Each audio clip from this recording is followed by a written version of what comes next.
important if you're going to live here in Japan, and that is talking about packing your emergency bag. If you live in the US, sometimes we refer to them as a go bag or a bug out bag. It's a little different here in Japan because primarily you're packing for an earthquake disaster. If you could do me a big favor and subscribe to my channel, and give this video a thumbs up, I would really appreciate it.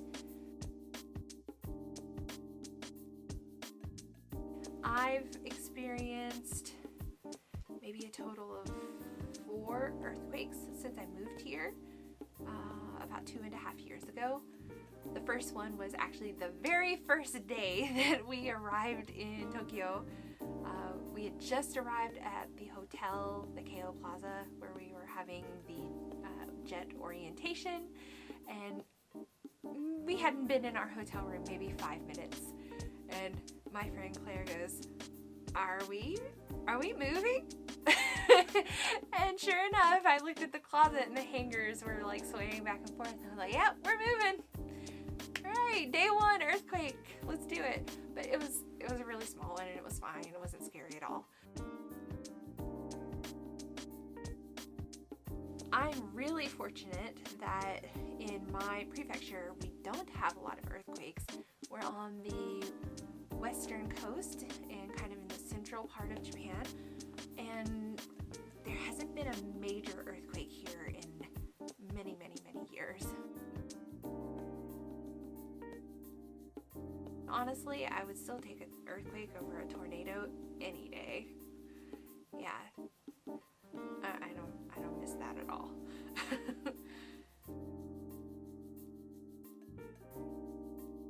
So recently, my English club at school participated in the annual English debate contest, and this year's topic was, should the capital functions, so the government functions of Japan, be moved out of Tokyo? Because in the next 30 years, scientists are predicting that there will be what's called a Nankai Trough earthquake and a Tokyo inland earthquake. And basically what that means is the Nankai Trough, which is out in the Pacific Ocean off the eastern coast of Japan, to think about it, is going to experience a major earthquake. And when that happens, it's not going to just be one big earthquake, but it's actually going to set off a series of earthquakes along the Nankai Trough. As you can imagine, that's going to be pretty devastating, and it's really important that people be prepared for that. And when I was at the debate contest, I was listening to all these students talk about this Nankai Trough earthquake, and it really didn't sink in how serious that situation could be. Fast forward to a couple of weeks ago, I was browsing on YouTube like I usually do, and I saw this thing that said Nankai Trough simulation. And basically what it is somebody ran a computer simulation of how severe this earthquake could be all across Japan. And so I made the mistake of watching it, and now I'm terrified. So it kind of became priority number 1 for me to get this emergency bag ready to go. So today what I'm going to do is I'm going to show you what I have to put in my bag. I'm also going to share with you some of my personal things that I am putting in my bag, just because I need to be clean. I will not survive the zombie apocalypse. I already know this. So let's get started. First of all, I have this super handy checklist. So this is a checklist for evacuation, and this is kind of like the recommended minimum of what you should have in your bag and ready. And this side kind of talks about what to do if there's a disaster. I got this at my Ishikawa orientation when I arrived here, and it's very valuable. It also includes this evacuation memo, which I think is really important. So it has English and Japanese, and you fill it out with all your personal information. So this has your name, your nationality, what languages you speak, what's your blood type, what's your passport number, What's your residence card number? What if you lose your wallet and you don't have your residence card? You really need to have that information with you. Address, cell phone number, any medical conditions that you have, and any medications that you take every day. And allergies. Don't forget to document your allergies. Name and phone number of family members, friends, your school, or your place of work if you're not a teacher. And then other important contacts, so your embassy, the closest hospital, the electric company, the gas company, your city hall, all of those really important numbers, you need to have that written down. Don't just put it in your phone, because what's going to happen is if the electricity goes out and you don't have a way to charge your phone's going to die and it's going to be useless. So always have a paper copy of the most important information. Also, if you're a jet, you probably received this emergency pocket guide for jets. This is super, super handy. We got these at Tokyo orientation, so maybe you lost it or threw it away or didn't think it was important, but if you still have this, you should definitely keep it. It has a list of the important items that you need to have at least a copy of, if not the original. A list of emergency items you need to have in your bag. It's got information in English and Japanese about how to confirm your safety so that your family back in your home country are not freaking out and wondering if you're okay or not, because you may not be able to get a hold of them if the communication networks are down. Also, another place to document important information. This also has useful phrases in Japanese, so if you really don't think you can remember how to say some things, you can at least point. Things like I'm hurt and I'm injured, like I don't feel well, please help, please call an ambulance, those kinds of things. It also has information on how to call the police, the fire department, or an ambulance. And it's different in Japan than it is definitely in the US, so it's important to know what that procedure is. Fun fact, in America, we call 911 if there's an emergency, and it puts us through to a dispatcher who can call whichever service we need. In Japan, you dial 119, and you're going to be asked in Japanese if you need the fire department or an ambulance. So you at least need to know the words shobosho or kyukyu. Shobosho is fire department. Kyukyu is ambulance. So definitely need to know those words. Alright, so I have those two documents in a clear file. This clear file goes inside of this mostly waterproof zip bag. So you can get these zipper bags at any stationery store, bookstore, places like Daiso, the 100-yen store, Tokyo Hands, anywhere like that that has stationery and office products. This has a big zipper for A4 size clear files and a front zip pocket. This is where I keep my passport and Marcus's passport. So in the event of an emergency, these need to be with you if at all possible. So put them somewhere safe in something like this that's kind of waterproof, and put them in your emergency bag. If you need to take them to go travel, then just take them out and then put them back in the emergency bag when you come home. Next, you need some kind of notebook and writing utensils. So if you need to write a message for someone, write something down in Japanese that you have to remember, give directions to someone, whatever, you need to have something you can write on and writing utensils. I have a just plain notebook with unlined paper, and then I have the trifecta. I have a pencil, I have a Pilot pen, and I have a Sharpie. So no matter what I need to write on, I'm set. Next up, I want to talk about the basics. Obviously, you have to have food, you have to have water, and you have to have clothes. So first, food. I have these little guys. So in Japan, we have a product called Calorie Mate. Calorie Mate is basically just like It's like a cookie bar kind of thing. It kind of reminds me of like energy bars back home. A lot of my students at school who play sports eat these. The maple one is actually pretty tasty. I bought the store brand ones because I'm not picky and they're cheaper. These last for a long time. Always make sure you check the expiration dates. You don't want to buy some that are going to expire like really soon and then you have to replace them in your bag. So, but these are great.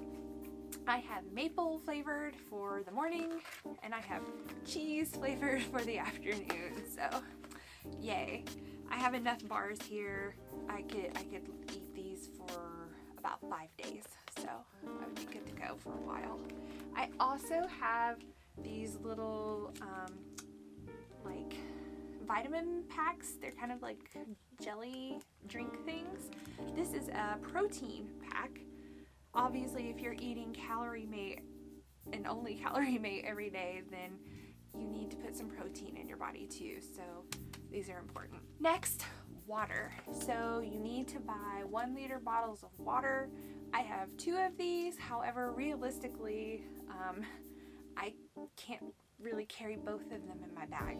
My bag's already really heavy as it is, and if I put another liter of water in there, then I'm gonna be falling over. I'll be like a turtle on its back, like so. I have a liter bottle of water, and hopefully, like I could get Marcus to carry the other one. Most of the packing lists I have read have said you need 3 liters of water per person. I'm like,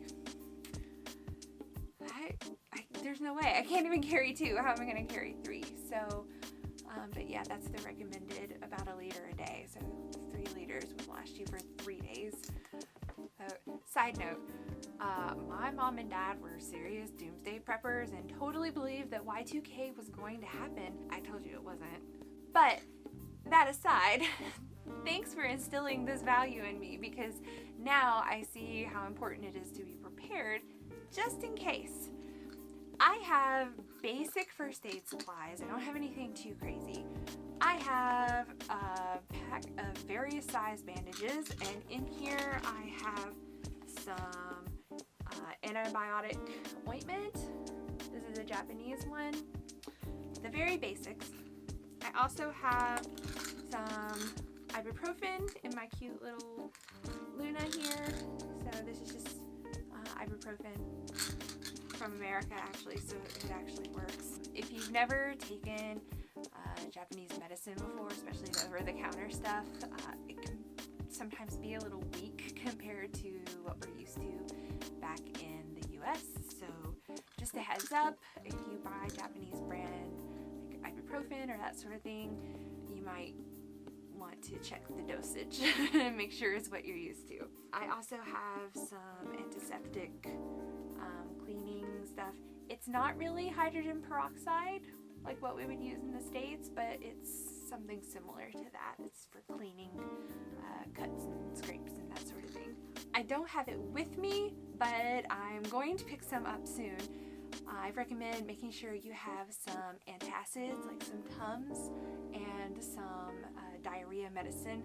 Oftentimes when we're in very high stress situations, our digestive system does not respond to that very well, so make sure that you have some anti-diarrheal medicines as well. A big one on a lot of the lists I see is a tarp. In Japan, they are called leisure sheets. Leisure, I keep saying leisure. God, Josh. Leisure. I can't even say it. Leisure sheets, but we call them tarps, right? So you need a tarp. These are pretty cheap. You can get them at Don Quixote. Next, a poncho. You want to have some kind of rain gear. Ponchos are great because they're thin, they're lightweight, and they don't take up a lot of space in your bag. Highly recommend. Next up, I recommend getting one of these waterproof foam pouches. So it's exactly what it sounds like. You put your phone in there, you seal it up at the top, and you don't have to worry about your cell phone getting damaged. This type, I got it at the 100 yen store, so it was $1, and you can actually still use your phone while it's in the bag. Like, this plastic sheet is touch sensitive, so very, very useful. Zip ties. Now you're probably thinking, why do you need zip ties? Well, let me tell you, if you have zip ties and duct tape, you can do just about anything. Zip ties are very versatile and very useful, and they're strong and they're cheap, and they don't take up a lot of room in your bag. So zip ties. You need a pair of good work gloves. These, I think I paid like $5 for these at Don Quixote. They are rubber on one side, so they have a really good grip, and they're sized so they actually fit my hands properly. These are really important to have if you end up having to clear debris or carry heavy things, or you never know. A lighter, okay? You don't have to have a grill lighter like this, but I just find that these kind are easier to use. Sometimes I have trouble like clicking the little cigarette lighters. Much prefer these, and these have more fuel in them. This can also be locked so you don't accidentally set something on fire. That would be my luck. I would accidentally set something on fire during the middle of an earthquake. Also, as a backup, have some matches, okay? And you want to put your lighter and your matches in a Ziploc bag so that they are also protected from the rain or whatever. Okay, want to keep those babies dry. Emergency blankets. You can carry a real blanket, but that's going to take up a lot of room in your bag. So these little emergency blankets, you can get these at the 100 yen store. They are specifically made to keep you warm. They're kind of, they look like aluminum. Not sure if that's what they actually are, but anyway, I got 2 of these just in case one gets damaged or if I need to give one to somebody else. So you never know when an earthquake's going to strike, and apparently from what I've been reading is if there is an earthquake in the winter, the mortality rate has a much higher percentage because people are not prepared to be outside for long periods of time in low temperatures. So, along with those blankets, I also have a pack of body warmers. So these are basically heat pads. This kind, you can peel the paper off the back and actually stick it to you or stick it to your clothes. These are bigger size ones. You can get smaller ones, like mini size, that can actually go in your shoes to keep your feet warm. You can put some in your pocket to keep your hands warm. These have a lot of uses, and they're really helpful for like winter weather situations. So have some of these in my bag as well. Next up, the obvious, you want a good flashlight. So these LED flashlights are really cheap. You can get one at the 100 yen store. They have several functions. They have a just flashlight situation, and then you have a really bright LED kind of like room lighting situation as well. So these are really helpful, and they're battery powered.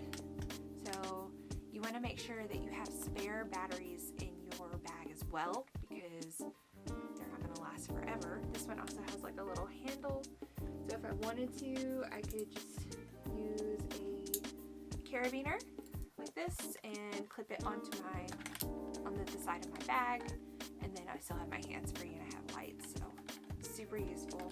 Another thing that you really should have that I haven't bought yet, but I'm going to soon, is a battery powered radio. If communication systems are down and we can't use our cell phones or check TV, then it's really important that we have a radio, because in really bad situations that might be our only way of knowing what's going on. Some other basic things that were recommended to have: some rope. I got this multi-purpose tool at Don Quixote in the camping section. So it has like 10 different functions. It has pliers, it has a knife, it has a nail file, it has a screwdriver, a flathead, and a Phillips head screwdriver. Yeah, it has several different little things, and it just folds up nice and compact like this, so it doesn't take up any room at all in my bag.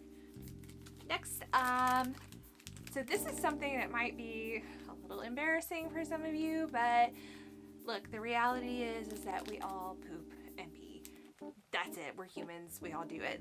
So if we are going to not have access to working toilets or plumbing, then these really come in handy. These are portable toilets. So it's basically a paper cone bag thing that you do your business, and then it has some coagulant in it to kind of soak up your business, and then you put it in, there's a plastic bag in here that you drop it in and tie it off and dispose of it. So it's not ideal, but in an emergency situation, you gotta do what you gotta do.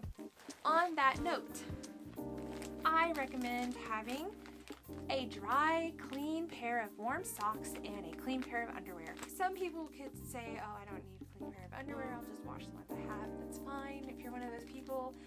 I am not one of those people. I can only go so long before I gotta have a clean pair.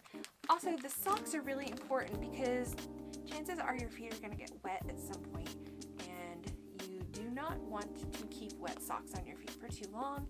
So it's really important to have a dry, clean pair you can change into once you get into a safer situation. Ladies, don't forget you need to pack some of your favorite feminine hygiene products. Yes, because Mother Nature doesn't care if there's an emergency going on. She's gonna show up whether you like it or not. So make sure that you're prepared for that. Another thing that is really important to have is a backup supply of any medication that you take on a daily basis. You may have to ask your doctor to write you a prescription for a little extra so that you have some to put into your bag, and if you explain that to them, I'm sure they won't mind. I've never had a problem with getting my doctor here to write me however many days I need. It's really important, especially if you're on a medication that is going to really affect your health, either physical or mental health, if you don't take your medication on time. So please don't forget to make a backup for that. I also have a towel. This is what Japanese people consider a bath-sized towel. You see, it's like a hand towel in the US. That's okay. If you wash your hair, you have something to wrap it up in. If you get soaked because you were trapped outside in the rain, you have a way you can dry off. I have a small bag with hygiene products. It's just the basics, and some people could say, oh, like, you don't really need all of this. Again, I do. I do. I'm sorry. I don't want to sound like a diva, but I just really want to brush my teeth and put on deodorant and wash my hair. At least if you have some water, you can brush your teeth. So I have a travel toothbrush and some toothpaste here. I bought a Japanese roll-on deodorant. I also picked up this at the Hygiene store. So this is paper soap, and it's in this little dispenser, and it's just sheets. You take it out with dry hands. Make sure you have dry hands. Take it out, put it on your hand, get a little bit of water, and it sets up like regular soap. You also want to have a pack of antibacterial wipes. Some people recommend to have two types, the antibacterial like skin safe wipes or something like baby wipes, and then actual cleaning wipes so that you can clean surfaces and different things. So I'll leave that up to you. I will probably just carry the one like cleaning kind of wipes. I also recommend having a small bottle of hand sanitizer because, again, if you don't have access to soap and water, you at least want to be able to clean your hands. Okay, so that's everything that I have collected so far. Other lists may have other items that I don't have. I know I still need to buy a helmet, an emergency helmet. A lot of people in Japan have them, but it basically looks like a hard hat, like a construction worker would wear.